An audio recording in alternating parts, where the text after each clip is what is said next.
Dando continuidade à nossa programação, teremos agora a palestra Liderança e Poder, Gerenciamento de Conflitos. Para coordenar, convidamos o senhor Renato Toqueto de Oliveira.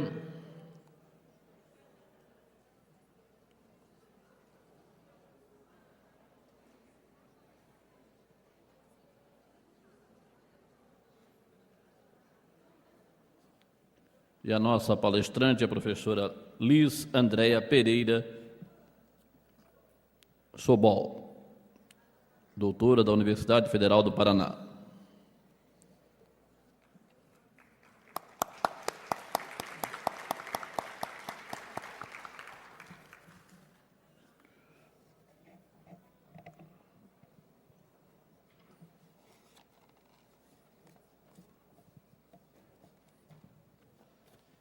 Então, agradecendo a presença da doutora Sobol,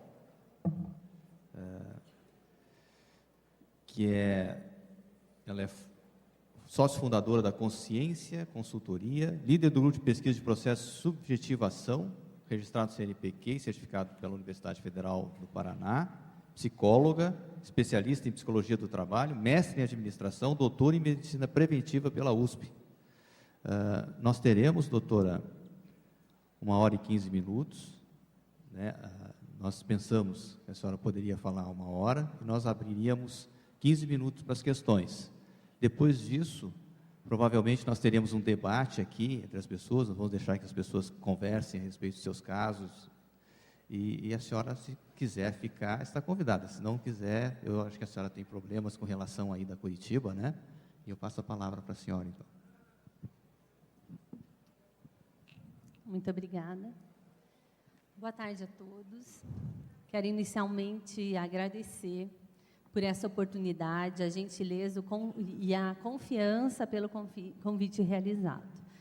Quero também parabenizar, na pessoa da professora Suzana Tolfo, a organização desse evento, o cuidado, o carinho com que eles fizeram a programação, e dizer que foi com muita satisfação que, ao olhar o programa, eu falei, bom, esse é um congresso um tanto diferente dos demais, que privilegia não a quantofrenia, nem a aceleração, né, a doença das medidas, de um monte de palestras, um monte de palestrantes, todo mundo muito acelerado no seu falar, mas ao contrário. É um congresso que faz um programa único, onde todos podem estar presentes e compartilhar desse espaço coletivo. Então, eu queria parabenizar a professora e também toda a sua equipe. Não se faz um evento desse sozinha. Então, parabéns a todas essas pessoas. Também quero ressaltar que entendo que o assédio moral é uma problemática, uma temática colocada hoje no nosso cotidiano, de uma maneira cada vez mais frequente, e que é uma grande oportunidade que a vida está nos dando para pararmos e refletirmos sobre o que estamos fazendo com as nossas relações. Não só com as nossas relações, mas com a nossa saúde, com aquilo que de mais temos, do que mais precioso a vida nos deu. Falar de assédio moral nada mais é do que falar de relações. Eu tomei a liberdade de fazer uma adaptação no título da palestra. Não vou falar especificamente de gestão de conflitos ou de liderança ou poder, mas sim das relações de poder.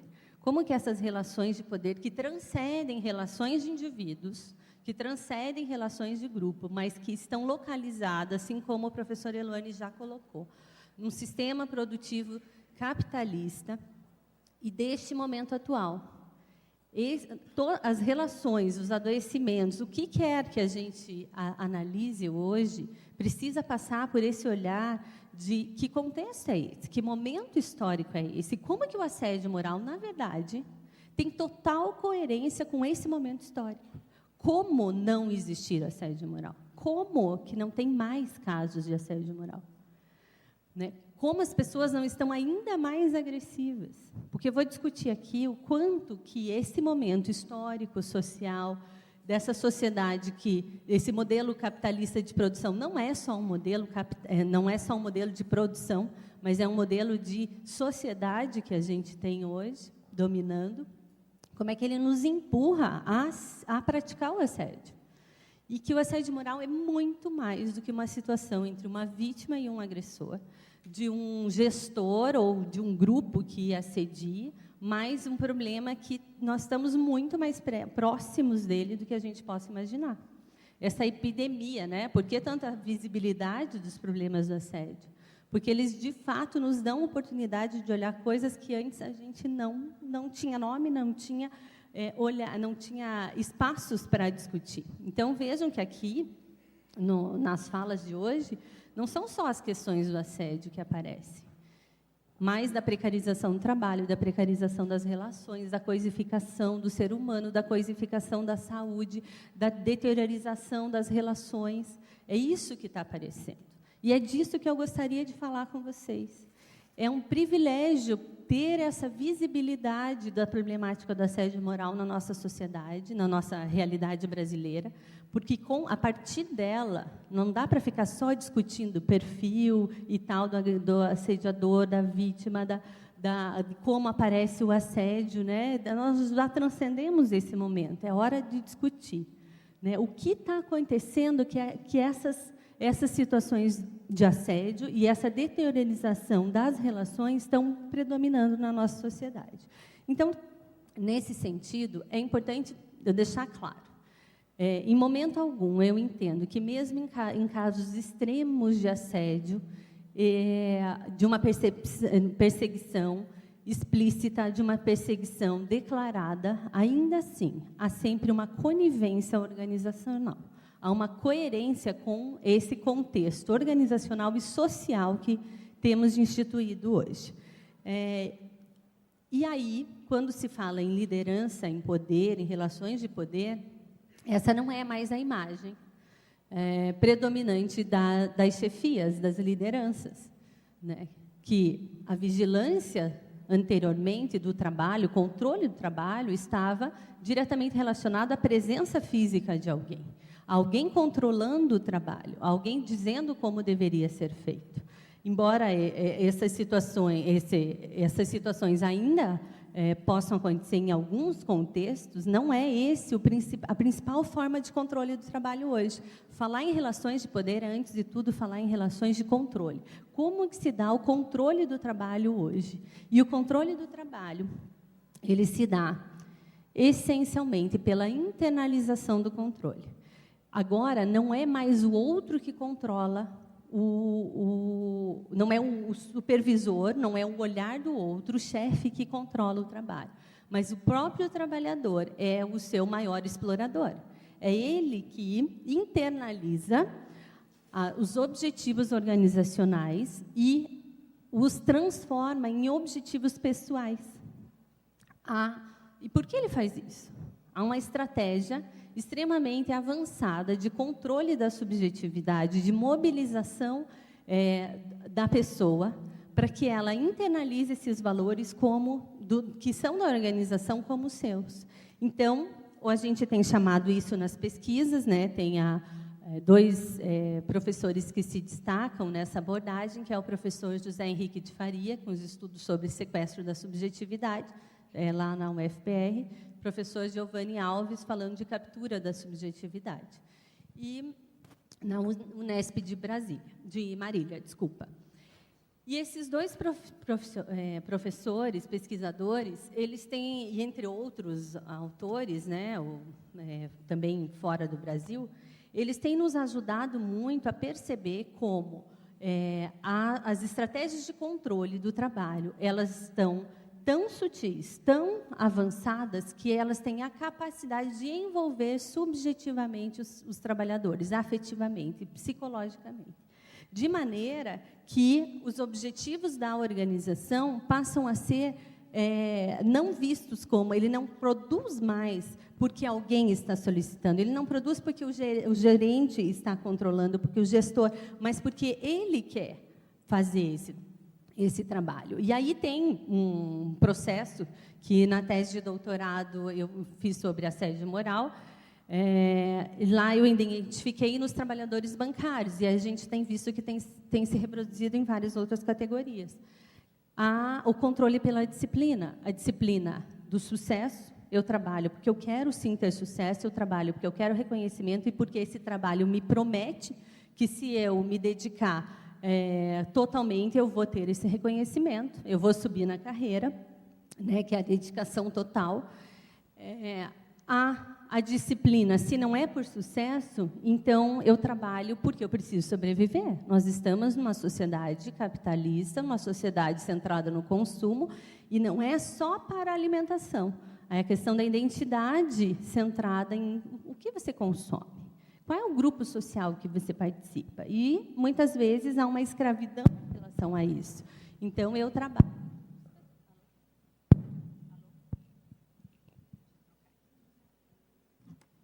Desculpa. Em busca também desse espaço de sobrevivência, mas também de consumo, né? E essa sociedade do consumo, além disso, tem mais uma disciplina, que é a disciplina do medo e da vergonha. Se nada disso funciona, então você vai trabalhar, porque se você não trabalhar, você vai ser humilhado. Porque se você não trabalhar, você vai ser demitido. Né? Que aí beira, e em alguns casos, coincide com situações de assédio moral propriamente dito. Então, essa disciplina que é do sucesso, e esse controle internalizado que se associa a outras formas de controle, ele traz uma submissão consentida. O trabalhador, de alguma forma, ele aceita aquela condição e a justifica como legítima. Não adianta eu sair dessa empresa, porque na outra vai estar igual. Então, todos os trabalhos estão assim. Então, ou eu trabalho nessa condição, ou eu não tenho como trabalhar. Então, o questionamento, a própria capacidade de análise dessa realidade fica diminuída. E eu vou mostrar como que estratégias defensivas são mobilizadas diante dessa organização sedutora, que impedem o sujeito de perceber qual é o sistema que o está aprisionando. E aí nós temos uma relação de poder, porque retira do próprio trabalhador essa capacidade de questionar. Né? Quando o sequestro da subjetividade, ele altera a percepção, ele vai alterar a maneira como a pessoa sente, os valores, como ela age nessa realidade. Porque ela vai estar permeada por esses valores que são da organização. E quando a gente vai estudar mais a fundo, não são só da organização, mas de uma sociedade fundamentada na ideologia gerencialista. Eu gosto muito do material do Goulejar, Vincent de Goulejar. Ele é um sociólogo francês e tem um livro traduzido para o Brasil que eu me indico fortemente a leitura, que é a gestão como doença social. E uma das coisas que ele vai abordar lá é a ideologia gerencialista, que hoje está predominante na nossa sociedade, mas não só nas relações de trabalho. Eu vou falar sobre isso. Uma das características dessa ideologia gerencialista é a ênfase do curto prazo. A tua história passada, o longo prazo não tem importância. Se você, no trabalho, é alguém que produz muito, é alguém que há muito tempo se dedica e tem bons resultados, se no próximo mês você não apresenta as mesmas condições de resultado, você perde seu valor. Ou aquele que se dedica por anos da organização, e aí acontece algum evento que questionam esse lugar, que questionam a sua competência, e ele passa a ser deslocado. Como, por exemplo, situações de afastamento do trabalho, de acidente no trabalho, ou questionamentos. Né? Então, essa ênfase de curto prazo, que tudo tem que ser para ontem, né? E nos resultados de curto prazo. Contrapondo com uma contradição, que é o trabalho em equipe. A discussão, o discurso de trabalho em equipe. O professor José Henrique de Faria também tem algumas análises sobre as dissimulações discursivas, como que as empresas, por meio dos seus discursos, elas têm uma prática e, na verdade, elas fazem uma maquiagem das suas formas de exploração para que o trabalhador não perceba isso. Então, é um discurso de trabalho em equipe, quando, na verdade, tudo está individualizado. Se predomina a individualização. É equipe, enquanto a tarefa permanece. O Richard Sennett, que o professor Eluane já citou aqui, Ele tem, no livro também Corrosão do Caráter, ele vai falar sobre essas relações em equipe, a superficialidade degradante das relações em equipe hoje, porque é muito superficial. Você é uma equipe com o outro, enquanto o projeto e a tarefa os colocam em conjunto, seja em serviço público, privado, enfim. Quando esse projeto muda, aquele que talvez fosse colaborador seu, cooperasse na tarefa realizada no projeto anterior, hoje está competindo com você. É aquele que você tem que superar porque você está num projeto, ele está no outro, e vocês estão competindo entre os projetos. Porque só um vai ser premiado, só um vai ganhar a verba, só um... Né? Isso também acontece na vida acadêmica. É um daquela universidade que ganha a bolsa tal. Né? Você está competindo com o seu colega, quando, na verdade, ele poderia ser o seu colaborador. Isso rompe com solidariedade, isso rompe com laços de comprometimento, e essa relação é muito rápida, é muito superficial, porque não há longo prazo suficiente para se desenvolver lealdade, comprometimento mútuo, para desenvolver confiança. E aí, isso não é por um acaso, isso é estratégico. As organizações hoje estão, as suas políticas de gestão de pessoas estão estruturadas de tal forma que todo o processo é individualizado. Tem um livro fantástico que trata sobre isso, que é O Poder das Organizações, do Max Pagé, da década de 80, e que é muito atual até hoje. Ele vai falar, inclusive, da gestão do inconsciente nas empresas e outros processos e ele trata muito bem da individualização, como que as empresas antecipadamente já segmentam o coletivo, porque o coletivo seria nessa força do coletivo é que seria possível questionar essas regras. Não é por acaso que os sindicatos estão enfraquecidos nesse momento histórico, porque a individualização, essa é a arma principal desse momento nas relações de poder. Ela coloca o sujeito, empurra o sujeito para uma relação sedutora com a organização, para ele se entregar, para ele se submeter, uma submissão consentida. Ele diz, eu quero isso para mim, eu quero esse trabalho. Eu não faço isso porque o meu chefe pede, eu faço porque eu estou fazendo para mim. É a minha carreira. Né? Então, essa individualização do sucesso, do fracasso e das avaliações, elas trazem, representam, então, uma marca que é a individualização do trabalho enfim. A avaliação individualizada do desempenho tem mais um problema. Ela é fundamentada, agradeço, em resultados que são dados, são mentiras instituídas, usando aqui um pouco o termo do de jure, mentiras instituídas no sentido de que o que se avalia como resultado do trabalho nada mais é do que uma parte daquilo que o trabalhador consegue apresentar visivelmente. Exemplo. Trabalho bancário. Qual é o trabalho? Ou de vendas, que hoje está quase, né? O trabalho bancário é muito de vendas, mas eu gosto de usar o trabalho bancário como exemplo, por quê? Qual é o trabalho de um bancário? É atender o cliente, é oferecer produtos que o banco oferece, que o banco disponibiliza, é informar sobre produtos, é resolver problemas dos clientes. Aí você vai conversar com o bancário, ele fala assim, hoje, além das minhas 6 horas, eu trabalhei mais 2 extras, mas eu não fiz nada. Eu não tive resultado. Como assim? O que você fez hoje? Não, é que eu atendi vários clientes. Eu tinha clientes com problema no cartão, eu tinha clientes com problemas importantes que me levaram muito tempo, mas eu não consegui vender nada. Então, é como se o trabalho do bancário fosse vender produto. Tudo que ele faz extra não conta. O vendedor, o trabalho do vendedor não é vender, é oferecer produtos com uma determinada qualidade, saber sobre esse produto e passar. O que é avaliado? Quanto ele vendeu. Ele não tem poder sobre a compra do outro. Daí ensinam técnicas de persuasão, técnicas de enrolação, técnicas de tudo para ajudar o cara a vender mais. Mas é uma mentira dizer que aquilo é o trabalho. Aquilo é uma parte que aparece do trabalho. Então, essa distância entre, aí, usando um pouco o termo técnico do Deju, entre o trabalho real, que efetivamente é realizado, E o trabalho que é avaliado é uma desconexão para o sujeito, é uma outra contradição, né? E aí se avalia quem é competente ou incompetente por códigos dados pela organização. O que é ser competente no seu trabalho? Experimente nas pesquisas, no consultório de vocês, nos processos, enfim, e perguntar isso para as pessoas. Quem é competente no seu trabalho?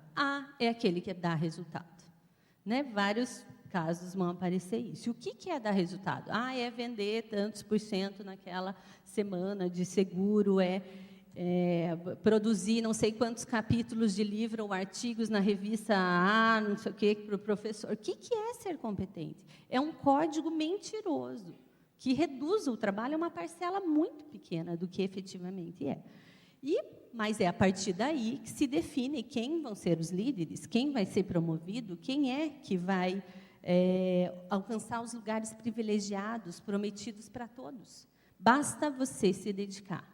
Já vi nos programas de trainees, as divulgações, que sedutores que eles já são. A gente fala de antecipação do sequestro da subjetividade, só no anúncio do programa de trainee.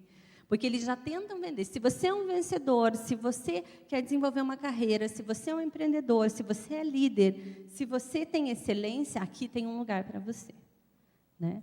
Como aqui tem possibilidade de carreira e tal. Como se todos os 30 que entram, os 30 pudessem ser promovidos. Então, a gente tem aí uma competição, um código de competência e incompetência, que regulamenta o que é ser aceito ou não nessa realidade, e como está tudo individualizado, aquele que deveria ser o que colabora comigo é o que compete comigo. Eu é que não vou ajudar, porque senão eu é que eu posso ser prejudicado. Então, há um rompimento da solidariedade, que essa solidariedade que seria a base para o reconhecimento, para a transformação de fatores de sofrimento no trabalho e para o sentido do trabalho. Então, nós estamos falando que esse processo afeta também o sentido do trabalho. Esse reconhecimento vai acontecer pelo quê? Ele é reconhecimento pela uma parte do trabalho que foi feita. E é um reconhecimento que o DEJUR, se a gente eu uso bastante a teoria psicodinâmica do trabalho para entender a realidade, e se a gente olhar um pouquinho mais para essa teoria, quando o trabalhador imprime a sua marca pessoal no trabalho, acha soluções próprias e que só ele dá ao trabalho, ele coloca ali a sua subjetividade. E o reconhecimento desse esforço que é a base para uma construção de identidade no trabalho. O que acontece é que esse reconhecimento dado pelo resultado, só pelo desempenho que oficialmente é reconhecido pela empresa, ele não atribui essa possibilidade de reconhecimento e de construção de identidade. Ela é muito falaciosa, ela é muito frágil, né? E muitas vezes, quando alguém cumpre a sua tarefa, cumpre a sua meta, ou até supera, muitas vezes, a meta, olha e fala, bom, você não fez mais do que obrigação. E, não raras vezes, em instituições públicas isso também é comum, o reconhecimento se dá pelo erro. Só percebem que eu existo quando eu erro. Quando eu faço tudo certo, eu não cumpri mais do que a minha obrigação. E aí a gente vê processos de síndrome de burnout, que é exatamente essa perda de sentido no trabalho, né? O erro, imagina, eu só existo quando eu erro, né? Então, isso traz uma relação com o trabalho e que questiona o próprio sentido do trabalho. Por sua vez, aqueles que são promovidos, que se tornam líderes, enfim, internalizam. Quem que se torna líder? É aquele que internaliza esses objetivos da organização como se fossem seus e reproduz essa cobrança sobre o outro. O quê? Você tem filho? Teu filho está doente e você quer faltar? Como assim? Manda para a escola, chama a babá, deixa na avó. Você tem que estar aqui, né? E outras situações que fazem, eu estou aqui, como que eu sou chefe? Estou aqui até às 8 e você quer ir embora às 6? Não. Mas eu tenho faculdade.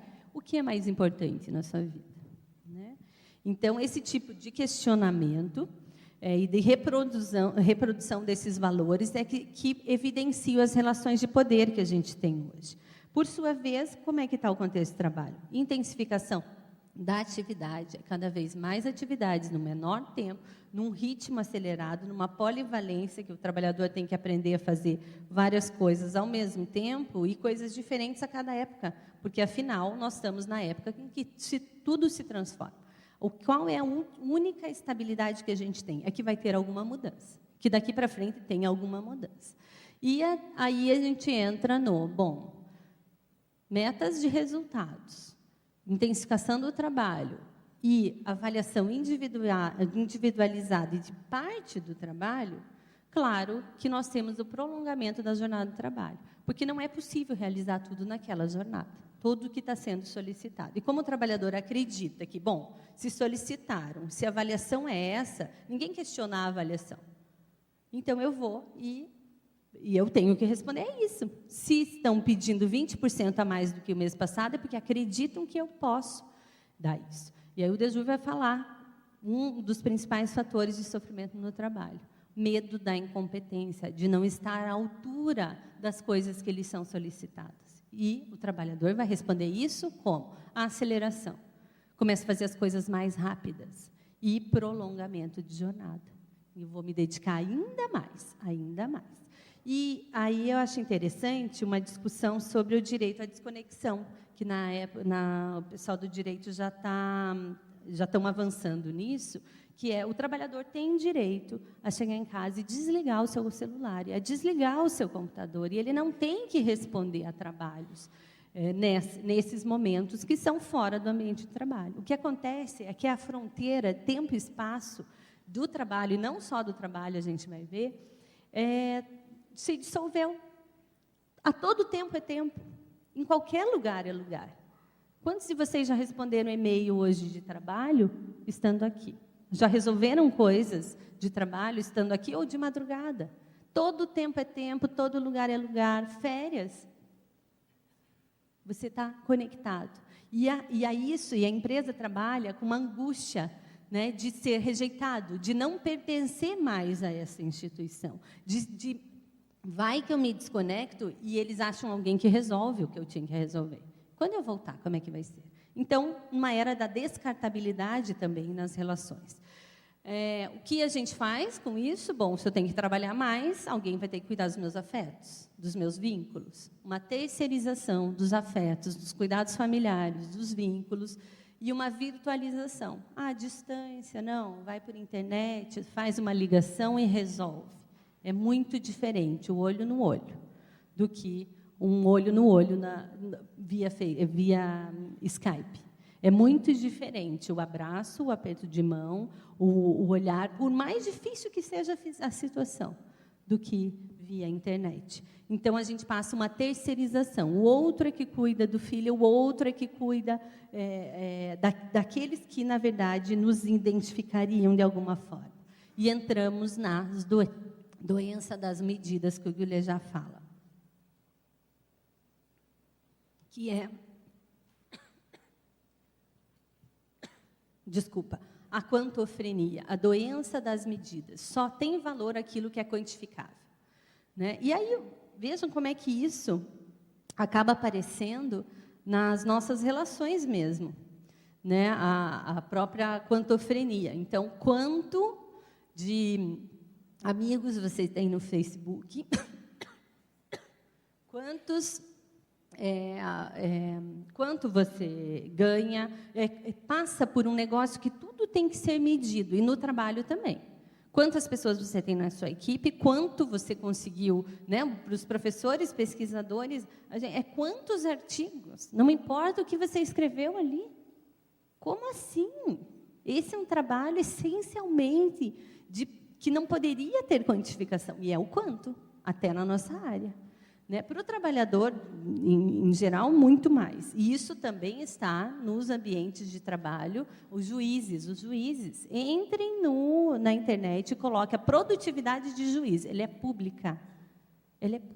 Você consegue acessar quantos processos cada juiz, por nome, fez naquele mês, naquele período. É quanto. É um trabalho que não é o quanto que vale. Eles estão decidindo destinos, vidas, como a gente viu aqui na mesa anterior. Mas daí nós estamos numa sociedade que, acima de tudo, vale o sucesso, e é o sucesso no trabalho. É isso que conta.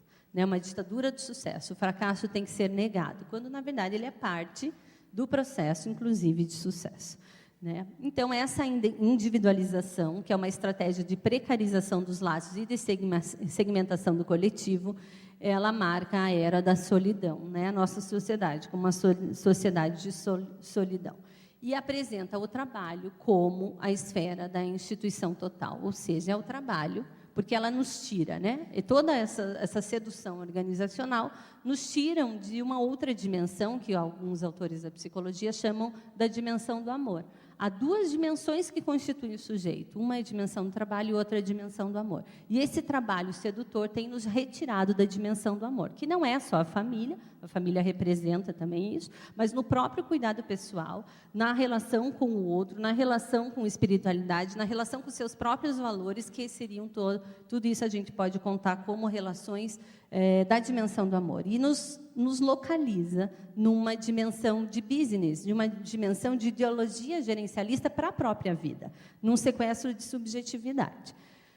Os valores individuais precisam ser flexibilizados para responder essa lógica. Então, eu desejava, mas são sonhos incompatíveis.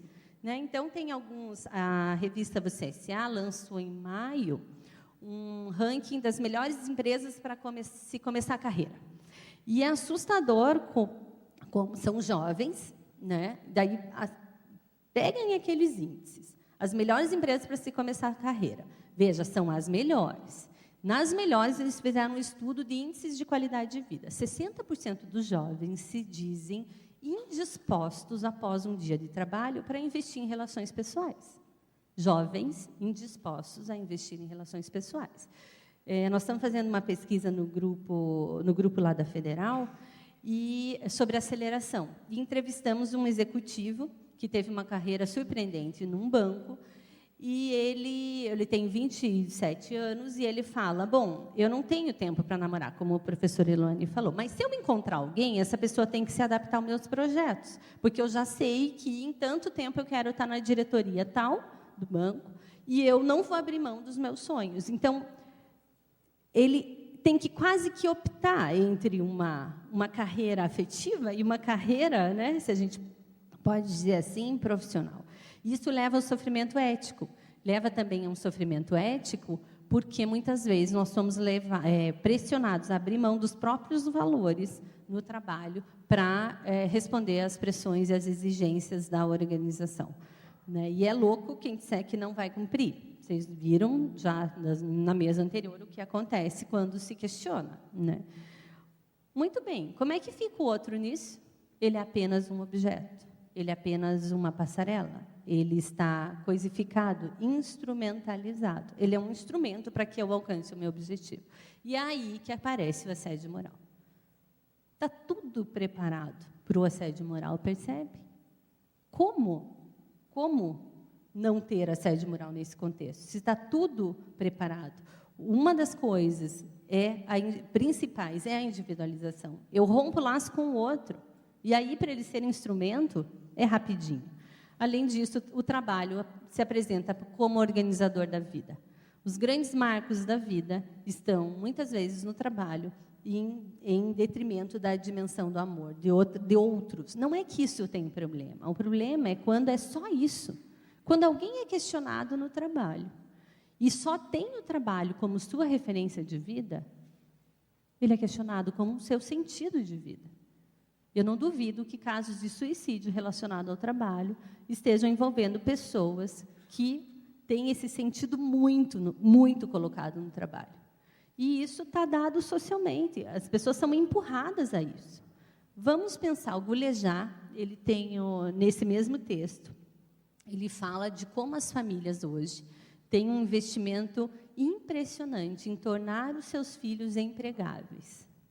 E esse é o grande sinalizador de uma família de sucesso na sociedade. Quer dizer, tudo que alguém pode ser nessa vida é um sujeito empregável? Será que não tem algo além que nos identifica? Não tem algo além que nos dá valor? Né? E Então, esse trabalho passa a ter um lugar nessa sociedade atual que não é dele. Não que ele não seja importante, mas ele não é um único elemento importante de construção desse sujeito, né? E aí, a ideologia gerencialista vai dominar também algumas esferas da vida. Uma aceleração, né? Cada vez. Todo mundo está com pressa, todo mundo tem coisa atrasada, todo mundo está correndo. Né? Quem é que você encontra que fala, não, eu tenho agenda, qualquer horário para mim, tá bom. Ninguém nunca tem. Tenta agendar 4 pessoas. Fica praticamente impossível. Né? Então, essas novas tecnologias, elas dão essa estrutura, né? Tanto para aceleração no trabalho, como também a intensificação, como na vida. Da mesma forma, na vida, não se há tempo de amadurecer as coisas. Né? Quer-se ter um resultado muito rápido em tudo. Uma carreira muito rápida. Eu quero ter sucesso rápido, que aparece também nessa revista da CSA. Os trainees, eles querem ser promovidos em 2 anos ou menos. E se eles não forem, eles acham que eles não estão indo bem. Eles não dão o tempo necessário para um amadurecimento. Então, essa ênfase de curto prazo também está colocado na vida. Uma intolerância ao outro e a si mesmo, e a questão da performance. Sexualidade vira performance. Eu não me relaciono mais sexualmente com o outro, porque isso tem uma base de vincular. Isso é uma performance. Aí tem os jovens também sinalizando, né, em algumas pesquisas já aparecendo, impotência em jovens super novos. Como assim? Né?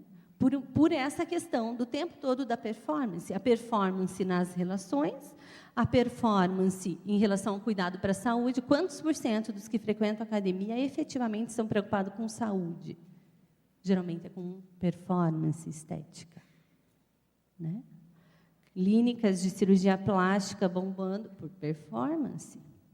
Uma supervalorização da imagem e não da experiência. E isso acontecendo com os filhos também. O que o seu filho faz? Qual é a profissão dele? Isso mapeando a performance da família e não as relações afetivas, nem nesse núcleo. Né? Da mesma forma, a dissolução das fronteiras de tempo e de espaço, que acontece no trabalho, acontece também nas relações pessoais, e a invasão do espaço privativo. Quantas vezes uma relação é interrompida por e-mails que chegam, celulares que tocam, chamadas no Skype? Então, o que é mais prioritário? É sempre o virtual. Percebem isso? Aqui já foi, né, o Eluane também citou, né, jovens na mesa de um restaurante, enfim, na internet, casais. Olha a doença, o adoecimento das relações que a gente tem vivido na sociedade. Né? Mas o que identifica essa pessoa, então, se naqueles momentos, que são poucos, dessas relações que poderiam identificar, que poderiam trazer identidade, que poderiam trazer reconhecimento, se eles estão conectados com o mundo virtual, preocupados com essa resposta, né, a performance no Facebook. Né? No Facebook, todo mundo é rico, é feliz e é o que é mais bonito. Né? Já ouviram falar? E alguém quer ir morar lá, né, no Facebook, porque lá todo mundo é assim. Então, como que as pessoas... que futilidade de relações e de vida é essa? Né? Claro que quando você chega no trabalho, é um único espaço de identidade, porque se perde os outros espaços. Com a criança, o único espaço de identidade, se você não estudar, você não vai ser nada na vida. Como assim? Né? Aí eu tenho uma filhinha de 4 anos, um filhinho de 2, que no berçário, com 2 anos, tem inglês. Sim, daí eu fui perguntar para o professor, eu falei, olha... Como assim inglês tal? Não é opcional, faz parte do currículo. Aí, como assim? Não, sabe o que é? Se eu tirar o inglês, eu perco a metade dos clientes. Metade das pessoas saem da escola. Porque os pais, uma das primeiras perguntas que fazem, quando vem trazer o seu filho bebê aqui, é se tem inglês. Então, o Goulejá deve ter alguma razão, né? Que as famílias estão efetivamente preocupadas em tornar os seus filhos sujeitos empregáveis. Aí pagam intercâmbio, pagam melhor escola, pagam, né? É tudo para colocar eles como os melhores, os vencedores. É a ditadura do sucesso que se reproduz nas relações familiares. Qual é a mensagem que a gente deixa aos filhos quando não dorme direito, o tempo todo está respondendo celular, o tempo todo está respondendo e-mail, não se conecta com ele. Não há essa conexão. Ele entende que é isso que ele tem que fazer também. São padrões. Então, a gente tem uma geração aí que vem e que nós vamos ter que ver um outro tipo de subjetividade que está sendo construída. E nesse modelo, a felicidade, a satisfação nunca é do momento em que você está. Agora que eu fui promovido, eu estou feliz. Não, agora eu tenho que acelerar, produzir mais, porque eu preciso chegar a um outro posto, a um outro patamar. Porque é isso, é sempre acelerado, é o sempre mais. Então, é a ideologia da superação da excelência e a superação de si mesmo. Portanto, tudo que se faz não é suficiente. Claro que a ansiedade é um estado constante desse sujeito. Nunca está bom o que ele faz. E a felicidade nunca chega. Porque ela está em estar conquistando e não ter conquistado alguma coisa. Não há tempo de comemoração. Né? E assim nós temos uma padronização do sujeito. Quem é o sujeito bem visto hoje na sociedade? O rico, o feliz e o bonito do Facebook? É aquele que vai tendo que se moldar a esses padrões. Né? Então, há uma contradição e um distanciamento do que efetivamente identifica essas pessoas na vida, do que poderia ser referencial para elas. Mas domina-se aí a superficialidade degradante dos vínculos, a solidão, né? Que, na verdade, é uma solidão acompanhada. Estamos todos solitários. É possível desenvolver um outro padrão? É possível desenvolver um outro padrão? Isso aqui que eu estou trazendo se a gente não escolher como vão se dar as nossas relações e o quanto dessa ideologia gerencialista a gente aceita na vida pessoal, é isso que acontece. Se não tivermos consciência de que momento histórico é esse, das formas de controle, de relações de poder que se estabelecem hoje, não só no trabalho, mas na sociedade, a tendência é que as nossas relações fiquem assim. Superficialidade degradante, que sejamos todos solitários acompanhados, porque estamos todos solitários, né? E o sujeito fica sem saber a que sentido se consagrar. Não é mais sua história pessoal, não é a história da sua família, não são os seus valores, não é a sua religião, não são os seus amores, porque eles também se vão muito rápido, nem os seus filhos, porque afinal eu os crio para o mundo. Mas aí aparece o trabalho. Né? Esse sujeito que não sabe a que sentido se consagrar, encontra no trabalho a promessa de uma sobrevivência, porque ele vai lhe dar uma condição de vida independente, né? Nessa sociedade, de realização, porque o trabalho pode dar reconhecimento. Se você se dedicar, você chega lá, que é isso que falam, depende só de você, o que é uma mentira. E vai te dar também a liberdade de consumo, que é confundido com liberdade hoje. Quem é livre hoje? É aquele que consegue consumir o que quer. Geralmente é isso que nos passa. E aí, somos levados a acreditar que, enquanto estamos nos dedicando ao trabalho, estamos, na verdade, nos dedicando à esfera do amor, que é tudo a mesma coisa. Não, mas eu trabalho para poder dar as condições para a minha família, dar as condições para o meu filho estar na melhor escola, para que ele também possa ser sequestrado como eu, para que ele também possa virar uma mão de obra muito especial para esse sistema produtivo. E aí, a sociedade do consumo, extremamente sedutora, né, nos contando que nós precisamos de produtos que, na verdade, nós não precisamos, criando necessidades que, na verdade, nós não precisamos. Né? Tem um outro livro que se chama Nascidos para Comprar. Eu não me lembro a autora agora, mas é uma autora americana que fala do consumo infantil, como o consumo infantil na era do capitalismo. Impressionante esse livro. Eu fiquei assustadíssima quando eu li. As estratégias no sentido, são pensadas, não é por um acaso que as crianças confrontam, inclusive, os desejos dos pais e o que os pais não gostariam que eles comprassem, não é por acaso que eles conseguem nos envolver e quando você vê, você está dando aquele presente, você falou que não ia dar. Isso é estratégia. Há uma maneira de retirar o pai da relação da criança com o consumo, com o objeto de desejo dela. E esse livro trata disso também.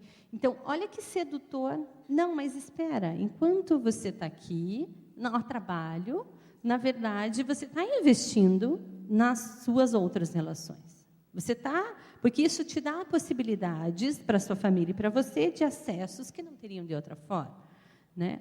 Mas precisa tudo isso mesmo? Né? E vivemos numa normopatia de achar que tudo isso é normal. Não, esse é o contexto atual. Nós precisamos aceitar isso. O Desjur fala da normopatia, de achar que a doença de achar que isso é normal, a doença de achar que esse é um processo natural, né?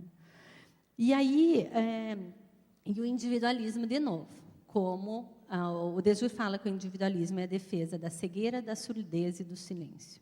Diante das situações de sofrimento, diante das situações que nos questionam, o que a gente faz eu não vi nada, eu não sei de nada, e eu não quero falar sobre isso, eu não falo sobre isso. E no assédio também acontece isso, né? Esse individualismo impede que tenham testemunhas nos casos, como estava sendo discutido na mesa anterior.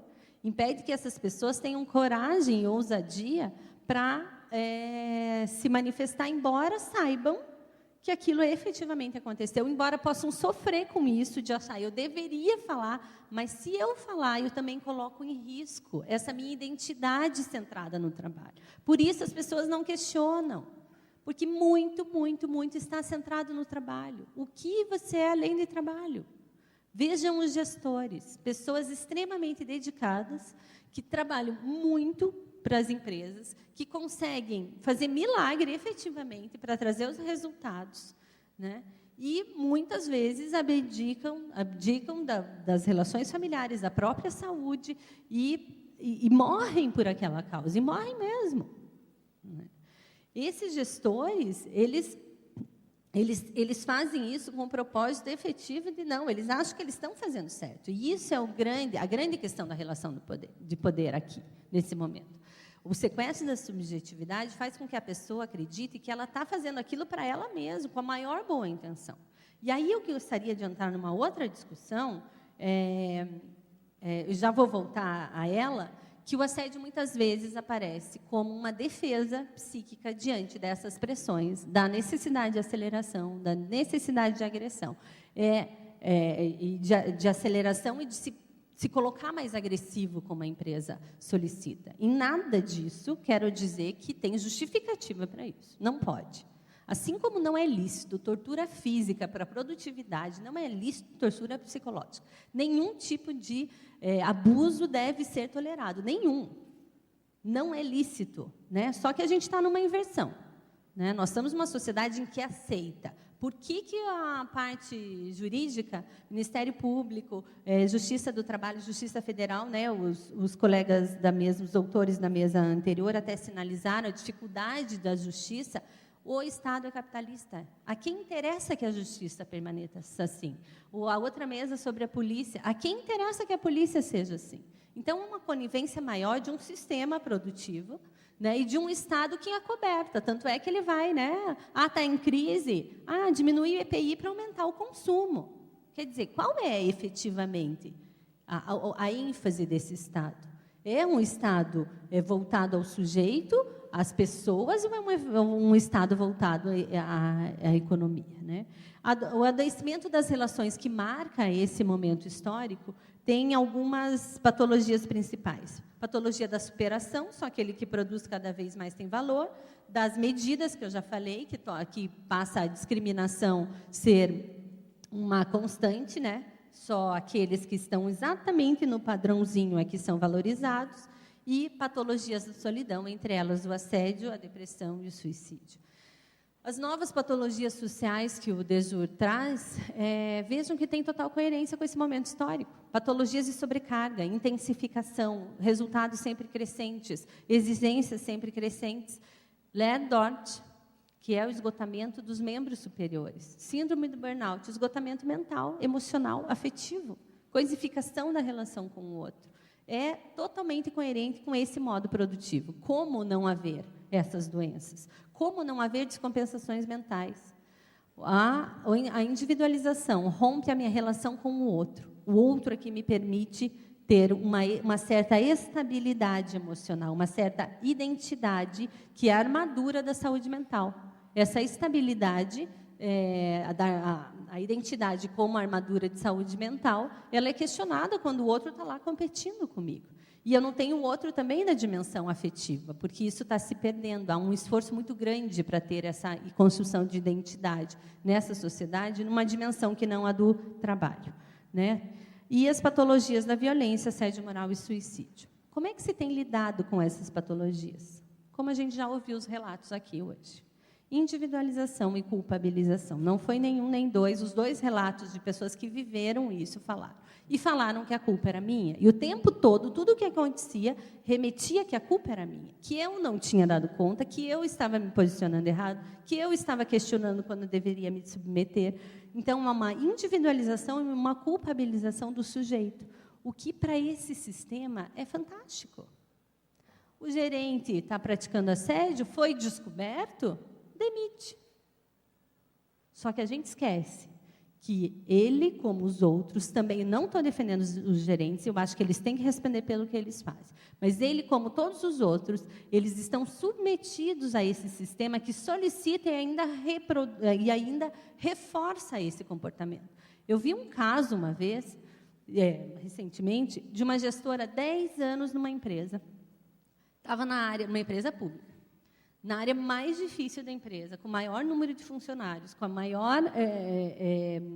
com as maiores dificuldades. E ela foi tomando direções, assim, caso muito explícito de assédio moral.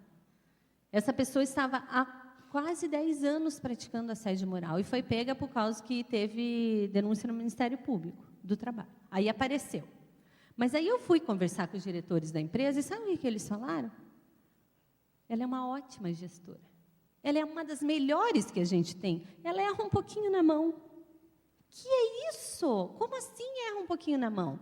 É a exploração do sujeito que tem, sim, uma personalidade, tem um critério de personalidade aí que até pode aparecer, mas como que essa empresa estava explorando essa gestora? Aí demite. Assim, claro que eu não estou falando que ela tem que continuar no posto de trabalho, mas a gente, ao colocar simplesmente o gestor é responsável, ele é responsável, a gente esconde a participação da organização do trabalho. O quanto o assédio, por que o assédio permanece e está tão grave?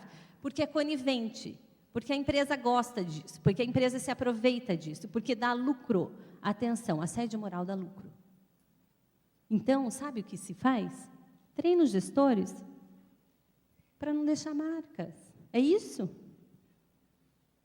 Né? É isso que as empresas querem, treinar os gestores para não deixar marcas. Que ética é essa? Onde é que nós vamos parar?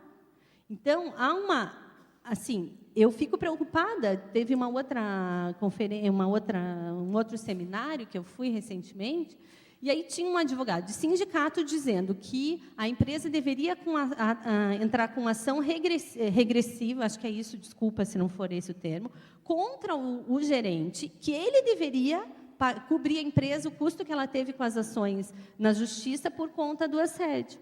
Eu acho que eles têm que ser responsabilizados, mas veja, essa empresa foi conivente 10 anos. E aí eu perguntava para os diretores, o que é que os senhores já fizeram em relação a essa gestora? Nada. A gente, a gente já pensou em falar com elas várias vezes, mas é que ela, assim, a gente não sabe como é que ela vai aceitar. Tá. Mas é que ela é uma boa gestora, por isso que ninguém falou nada. Então, só vão fazer alguma coisa. Tem empresas que precisam, sim, Ministério Público, Justiça, senão elas não vão mudar. Senão não aparece os casos de assédio, por mais explícito que seja.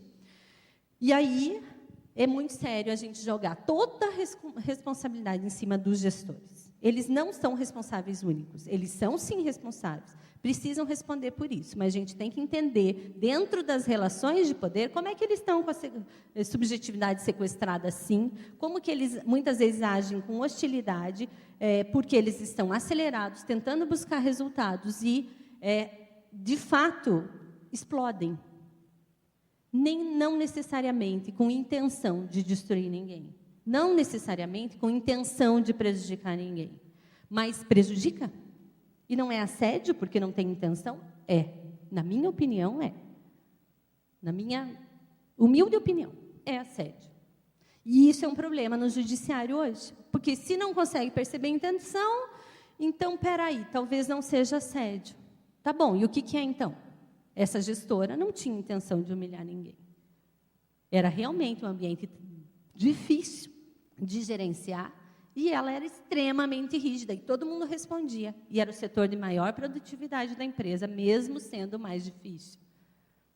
Aí você vai ver, ela, no decorrer dos anos, pega o histórico dela.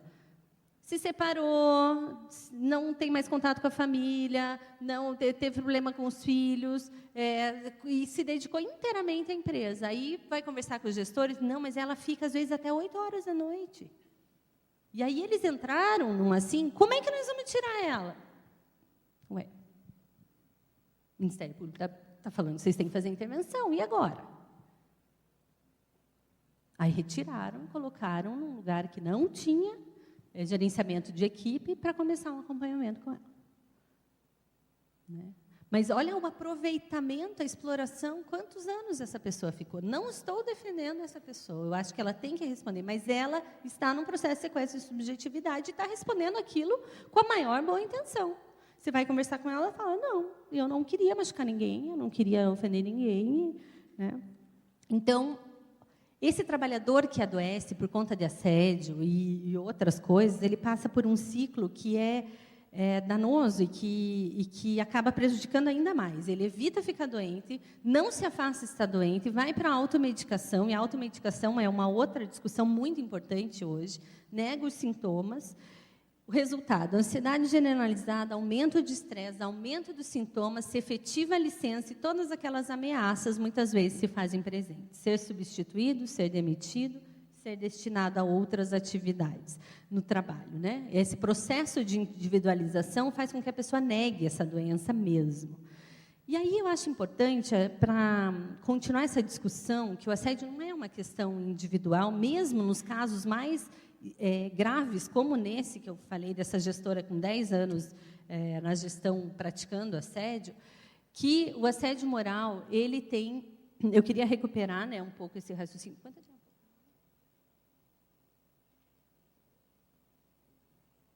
8 minutos. Eu pedi para ele me avisar com 10, ele não me avisou.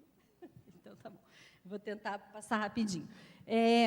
Que eu entendo aí que o assédio ele tem duas dimensões principais, a dimensão objetiva, que é a prática hostil, repetitiva, continuada, é um conjunto de situações que é contínua e que se prolonga no tempo, mas ela também tem a vivência de humilhação, a pessoa, né, que é a dimensão submetida, subjetiva. A pessoa se sente humilhada, constrangida, e afeta a sua dignidade. Então, esses dois componentes são marcas principais do assédio, eles estão colocados em todos os pesquisadores e autores nacionais, estrangeiros, enfim, eles reconhecem esses elementos. E, para diagnosticar um assédio, não dá para usar apenas foto. A gente tem que usar filme. O gestor veio aqui e gritou comigo, peraí, quem é seu gestor? Desde quando você está nesse setor? Qual é o teu histórico na organização? Quem estava junto? O que mais que aconteceu? Como você se sentiu? Não é só eu fui humilhado. Essa noção do histórico, do filme, precisa estar contextualizada. Ajuda muito a romper essa individualização. E essa culpabilização, seja do gestor, seja da pessoa, enfim. Né? Então, a ideia de estar num filme, ele traz uma noção diferente. Ao contrário de vários autores, eu discordo que alguns indicadores tenham que ser obrigatoriamente presentes no caso de assédio. Uma delas é a intencionalidade, o assédio nem sempre é intencional. Discutindo com a doutora Tereza Gosdal, do Ministério Público do Trabalho, em Curitiba, a gente lançou um livro que está disponível num site, que depois eu vou passar para vocês, que fala que a intencionalidade, né? A intencionalidade, a gente conversava e depois escreveu alguma coisa no texto. Intencionalidade do quê? Qual é a intenção no assédio? Do uso da violência? A intenção é em destruir? No que a intenção está colocada? E como se mede essa intenção? Pergunta? Você fez de propósito? É isso que mede? Como é que mede a intenção? Então, a intenção eu acho que é um critério que a gente tem que perceber, sim, mas ele não pode ser obrigatório, porque nem sempre, às vezes vai estar evidente a prática hostil, mas nem sempre a intencionalidade vai estar evidente. E aí eu estou analisando junto no meu grupo de pesquisa alguns casos do Jus Brasil, de casos avaliados aqui no Brasil, né, já julgados, e aí tem um que é explicitamente um caso de assédio, só que como não tem intenção clara, o juiz não reconheceu. A intenção é importante sim para o psicólogo, viu? Porque quando o paciente chega no teu consultório e diz o que ele fez foi para me machucar mesmo, para me destruir mesmo, aí dá diferença. Então, nesse livro que eu escrevi com a Gusdal, tem esse esclarecimento. A outra coisa é a dificuldade para se defender. É como se ninguém que passa por assédio tem condições de se defender, o que é um equívoco. Pode, sim, alguém passar por um processo de assédio claramente, mas conseguir sair daquele processo. Então, a dificuldade para se defender não é critério. Geralmente, ela aparece, né, a pessoa entra numa situação que não consegue se defender, mas ela não é critério objetivo, na minha opinião, obrigatório. E também os comportamentos típicos. Nós estamos lidando com relações humanas. É impossível prever todas as situações de assédio. Todas. Não dá. Então, os comportamentos típicos, eles são indicadores, eles nos ajudam muito a perceber as situações mais frequentes, mas há situações de assédio que não estão mapeadas naqueles testes, que não estão mapeadas nos inventários que apresentam os comportamentos típicos, então nós precisamos cuidar com isso. Da mesma forma, alteração na saúde. Tem pessoas que passam por processos horríveis de assédio, mas têm sua identidade construída em outros espaços que não só do trabalho, e tem processos de resiliência e resistência diferenciados que não adoecem no mesmo tempo que outros, que começam o processo de assédio e já adoecem. Então, a alteração na saúde vai variar, e ela pode demorar mais ou menos. E, às vezes, você está avaliando um caso e que a pessoa ainda não adoeceu, mas está passando por assédio. Tá? Então, esclarecido isso, é também importante deixar claro que assédio moral é diferente de poder diretivo do empregador. E, nesse sentido, há, sim, um gerenciamento adequado do trabalho e que é legítimo. Agora, o abuso desse poder é o que vai configurar o assédio moral, que pode configurar. Conflitos pontuais, assédios sexuais, eles guardam diferenças do assédio moral. Eu não vou entrar aqui agora. E agora eu vou entrar numa diferenciação que eu tenho utilizado como uma maneira de instrumentalizar a análise de casos reais. É importante entender que isso é um recurso didático, que tem casos de realidade que isso vai aparecer associado, que esse conceito não vai se aplicar, mas tem alguns casos que se aplica. E essa é a diferenciação entre assédio interpessoal e assédio organizacional, ela também tem sido usada em outros contextos, não só na pesquisa brasileira, tem outros grupos, a Adriane Araújo é uma que usa isso também aqui no Brasil, alguns movimentos sindicais também têm aderido a esse reconhecimento de que o assédio pode ter essas duas expressões como principais, mas não únicas. E também na Europa há um reconhecimento de que o assédio pode ter essas duas expressões, como possibilidades, como um recurso didático. Tá? Então, o assédio moral interpessoal ele é aquele que tem a marca bem própria da armadilha, em que há, aqui sim, uma possibilidade de uma identificação maior entre uma vítima e um agressor. Né, uma pessoalidade identificada, como é sempre alguém com nome e sobrenome que é percebido, um pequeno grupo, algumas pessoas, mas sempre aquelas. Então, essa direcionalidade, essa pessoalidade trazem esse tipo de assédio, né, como um assédio mais centrada nas relações entre as pessoas e marcada pela perseguição clara, pela perseguição aberta. Né? O objetivo, aí sim, a intencionalidade pode estar mais evidente, que é de excluir, isolar, prejudicar, acabar com a vida da pessoa, tornar o ambiente de trabalho insuportável e, de fato, prejudicar. Então, é aquela perseguição mesmo, que a gente fala que é do mal. Né? A pessoa está deliberadamente querendo destruir o outro. Isso é um tipo de assédio, que em alguns casos mais extremos a gente consegue ver. Mesmo nesses casos, quero ressaltar, a conivência organizacional. Nós estamos falando, e a responsabilidade da organização, nós estamos falando de uma situação repetitiva, continuada, que dura no tempo. Já o assédio organizacional, o alvo é determinado, às vezes é um coletivo todo, mas geralmente é coletivo, mas é o seguinte, aquele que adoece, é aquele que não traz produtividade, ou ele é indefinido, no sentido de quem não cumpriu a meta. Tem uma forma de assédio organizacional muito clássica, o ranking de produtividade. Você expõe todos os trabalhadores do grupo numa reunião mensal e todos os resultados deles, para que todos vejam. Esse simples ato já é constrangedor. E aí, se não bastasse, ainda tem empresas que daí desenvolvem, né, práticas muito mais hostis, que fica mais claro de perceber o assédio organizacional. Fulaninho de tal, o último colocado lá na produtividade. Vem aqui na frente e explique como que você conseguiu ser o pior do grupo nesse mês. Né? Relato de realidade, não inventei o caso. E aí eu falava sobre isso numa palestra, ao final um trabalhador veio e falou, pois é, na minha empresa o último colocado cumpre 120% da meta e continua sendo humilhado. Né? Então, isso é o assédio organizacional. Não tem uma vítima escolhida.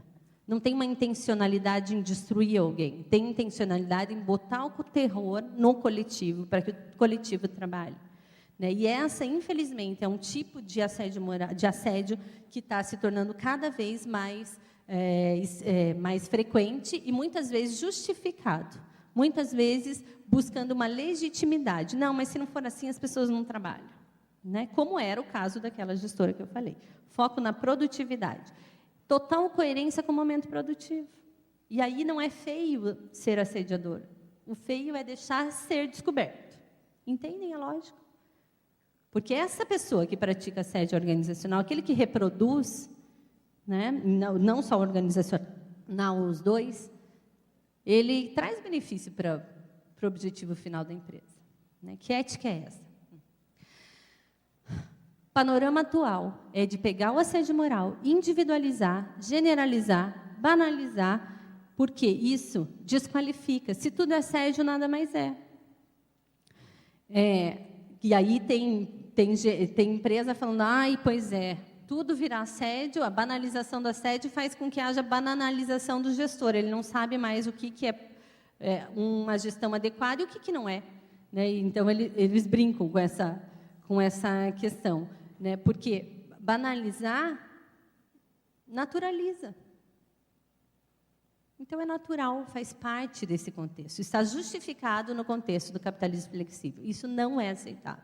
Não se pode usar a tortura psicológica, por mais sutil que ela seja, para trazer resultados. Tá? Então, para terminar, quero só ressaltar que a personalidade dos gestores se expressa nos limites que a organização dá, que ela permite. Né?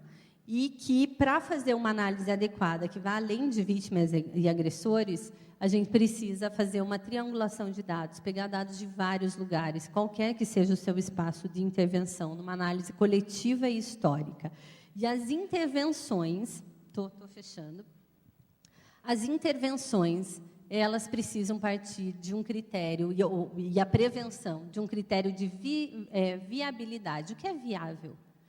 O lugar que você ocupa é um lugar de prevenção do assédio moral. Qualquer que seja. Não, mas eu só trabalho numa equipe, eu não tenho cargo de gestora. Muito bem, esse é o lugar de prevenção que você ocupa. Qual é o seu espaço de ação? É esse o teu lugar de prevenção. Porque é aí que você pode expressar solidariedade, é aí que você pode preventivamente reconhecer o outro, é aí que você pode buscar desenvolver outros tipos de relações. Um processo de conscientização. Escuta, o trabalho não é tudo na vida. Escuta, o que mais você pode fazer? Como que você pode ir além e trazer o outro uma outra condição do trabalho, uma outra condição de reconhecimento. Né? Além disso, perceber como que essa organização, onde você está, enfim, ou do caso que você está avaliando, como que ela permite que o assédio moral esteja ali, como ela está se aproveitando disso. Porque se há o assédio de uma maneira persistente, é porque a organização está se aproveitando disso. Buscar espaços de reconhecimento para enfrentamento desse individualismo. E isso começa na dimensão do amor. E isso começa a entender que a vida não é só trabalho. E que tem algo mais na vida, além do trabalho. Para a gente sair desse processo de sedução, que a gente nem percebe onde está. né? Recuperar aí a dimensão do amor, entendendo que é nessa dimensão do amor que a gente pode ter uma identidade menos suscetível a facilmente se entregar completamente ao trabalho. Não que o trabalho não seja importante, mas da maneira como ele está colocado, ele tem sido, infelizmente, mais fonte de sofrimento, de adoecimento e de violência do que da sua potencialidade de ser fonte de prazer, fonte de identidade e de saúde. E é por acreditar que o trabalho pode ser fonte de identidade, saúde e de reconhecimento é que vale a pena a gente continuar essas discussões. Quer dizer, como é que você começa no espaço que você tem hoje de ação, na sua vida, na dimensão do amor ou do trabalho, construir esses espaços de reconhecimento, né? Para que a gente, de fato, pense que filhos, que alunos que vamos deixar para esse mundo, né? Não só que mundo estamos deixando para ele, que herança a gente deixa para esse momento histórico. Nós vamos passar toda essa ideologia que muitos de nós vimos aparecer como natural, como é isso a vida? Eu acho que nós temos uma responsabilidade muito grande nesse momento histórico. Termino com essa frase: a cada dia que vivo, mais me convenço de que o desperdício da vida está no amor que não damos, nas forças que não usamos, na prudência egoísta que nada arrisca, e que, esquivando-se do sofrimento, perdemos também a felicidade. O assédio moral é uma grande oportunidade de a gente rever as nossas relações. O que nós estamos fazendo na nossa vida e das nossas relações. Deixo os meus contatos para quem quiser alguma informação, enfim, e também o site onde tem de livre acesso alguns livros e textos publicados. Agradeço muito a paciência de vocês, peço desculpa pelo tempo.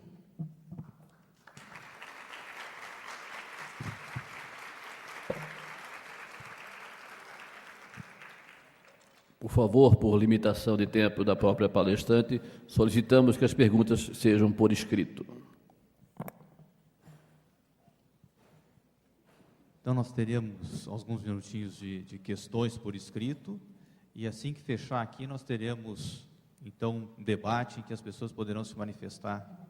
Cada pessoa se manifestará por 3 minutos, e nós faremos algumas rodadas, assim. A gente está limitando um pouco o tempo para que todos tenham oportunidade de falar e para que nós possamos organizar mais ou menos assim, para que não fique um pouco tumultuado.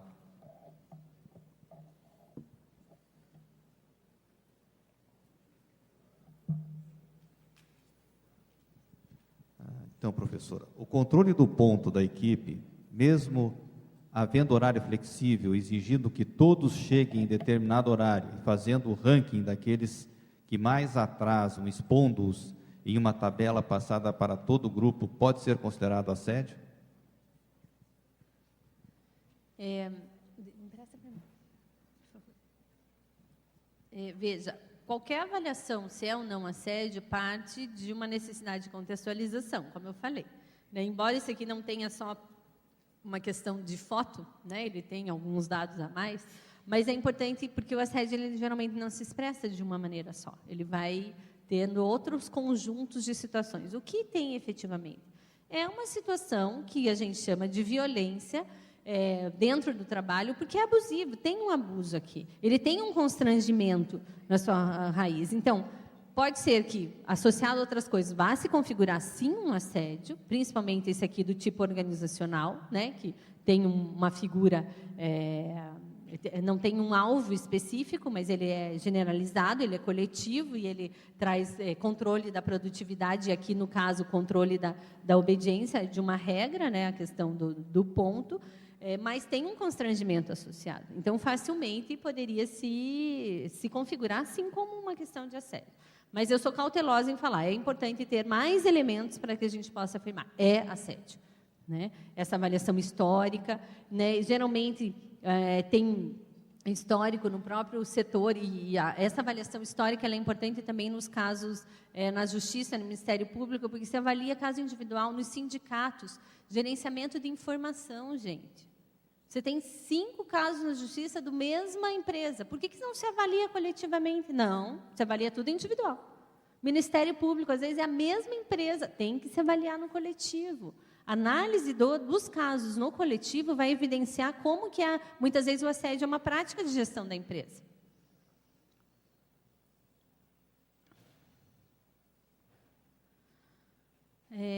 De vítima, as consequências do assédio moral, pois causam crimes de grandes proporções como chacina em escola, onde os alunos sofreram assédio. Nos mostram trabalho em empresas e também nos lares. É correto tirar a pessoa do local de trabalho onde sofreu assédio? Isso não é uma punição para a vítima, né? Na verdade, o correto é tirar o gestor desse ambiente como primeira precaução e aí fazer os encaminhamentos. Eu não falo que é a demissão, efetivamente, em alguns casos até é, mas é tirar esse gestor. E às vezes eu até oriento, dependendo da situação, tiro os dois para que eles tenham novas chances, né? Principalmente essa pessoa, ela tem uma nova chance no novo grupo, enfim. A sociedade capitalista como a vilã da história do assédio moral. Vários palestrantes e a senhora também. Porém, temos inúmeros casos conhecidos de assédio moral em sociedades socialistas. Por favor, comente essa afirmação, né? Então, o que é importante verificar é que não é questão que só a sociedade capitalista é a responsável, mas que nesse momento histórico, onde está marcado esse tipo, não é a sociedade capitalista, nesse tipo de capitalismo que a gente vê hoje, flexível, centrado em resultado de curto prazo, de competição, ele favorece em tudo. E eu acho que isso é importante a gente ter claro, né? Não é colocar culpa nesse sistema, né? Se há outros espaços, em outras sociedades, para que isso também aconteça, também vai acontecer lá. Há um estudo que a gente está fazendo, sociedade israelense e sociedade brasileira, sobre a aceleração no trabalho. E a gente vê que, embora a cultura israelense seja muito diferente da brasileira, e algumas práticas de inserção no trabalho, elas são diferentes. Mas quando você vê a ideologia que está por trás, em alguns momentos ela é igual, né? Então, a globalização ela tem levado esse... Claro que a gente tem que analisar dentro de um contexto histórico, qualquer coisa. Mas a única sociedade possível é a capitalista? Não. Tá? A gente entende, não, mas o mundo é assim. Não. Né? A vida inteira é assim. Não. O que fazer com o assediador? Essa é uma boa pergunta. Primeiro, trazer consciência para ele dos processos.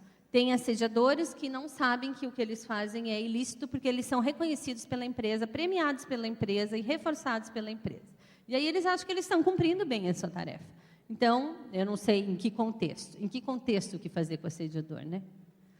Mas há programas específicos para aqueles que, desde em consultórios, em coaching individual ou até em empresas para grupos maiores de gestores, onde você pode fazer um processo de conscientização, de instrumentalização no sentido de que ele entenda como ele funciona, como que é o meu comportamento, como é que isso afeta o comportamento do outro e como que é o comportamento da minha equipe, como é que eu lido com essas pessoas, né? Que a gente chama de gestão de relacionamentos, que é instrumentalizar as pessoas a entender como elas funcionam, como a sua equipe funciona e que elas possam escolher como se dá essa relação. O que acontece é que, em geral, as empresas não querem, né?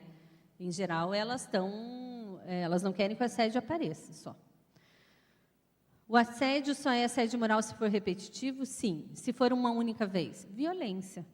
Se a gente não tem certeza que é assédio, mas há um abuso, o termo violência é ótimo, né? Porque ele nos ressalva de usar né? Assédio moral tem que ser mesmo para situações mais explícitas, que tem essa caracterização, porque senão tudo vira assédio. Mas a gente tem uma saída que é discutir todos esses outros abusos como violência, que também não pode ser praticado. E que aí, assim, a legislação até dá conta disso. Por conta do dano moral, a mesma coisa que justifica o assédio moral como ilícito, justifica a violência como ilícito no direito. Aqui dando um palpite, né? Dando uma pitada no direito. Na lógica em que vivemos, outra pergunta. Torna-se muito difícil conseguir a adesão dos trabalhadores, quiçá dos gestores, para ações preventivas no âmbito do assédio moral. Concordo. Os trabalhadores sofrem, mesmo assim, quando têm a oportunidade de conhecer sobre o assunto, não se interessam, apresentam resistências. Por que essas resistências? Eu já termino a pergunta. Por que essas resistências? Aquele que sofre do assédio e denuncia que isso está acontecendo, aquele que adoece e fala, eu adoeci por causa do trabalho, ele denuncia algo que todos, coletivamente, estabelecemos uma estratégia defensiva para negar. O DESJUR também nos ajuda a entender isso. Há uma negação da realidade, dos riscos da realidade, e que o trabalho nos impõe, negação do sofrimento, porque se a gente tiver muita consciência disso, a gente não consegue continuar trabalhando. Então, as estratégias defensivas alteram a percepção da realidade. Aquele que adoece, aquele que passa por assédio e denuncia, fala de um risco que é meu e que eu estou o tempo todo tentando negar.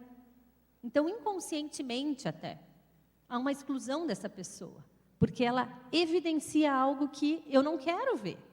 E, coletivamente, isso se estabelece. Pode perceber, aquele pode ser super integrado na equipe, denunciou, falou do assédio, falou que adoeceu do trabalho, ele é rejeitado. Porque ele denuncia aquilo que todo mundo sabe que está passando, mas não quer ver. Um gestor, uma vez, falou para mim, numa intervenção, ele falou assim, então você quer dizer que aquele adoecido, que ele chama assim, lesionado, porque é essa a linguagem, né? Aquele lesionado, ontem estava como eu, bem, e que eu posso ser o próximo a ser lesionado? É exatamente isso. E isso eles não querem ver. Que o risco está ali para todos, né?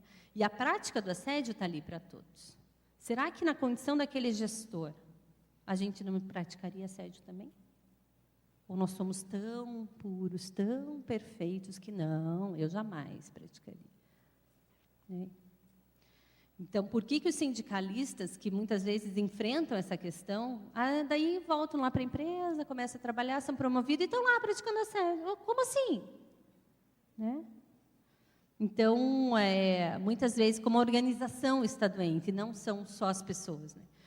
Como abordar gestores e trabalhadores para que se interessem pelo tema? Muitas vezes só comparece às sessões e palestras que se vê algum benefício imediato, como quando sorteamos brindes em palestras. É o cúmulo, né, ter que fazer isso para os gestores trabalharem. Mas algumas empresas, elas optam por não, que fazem trabalho sério sobre isso, elas optam por trabalhar no bojo de outros conteúdos. Não, então nós vamos fazer gestão de conflitos, e até nem são nesses temas assim muito jargão, né?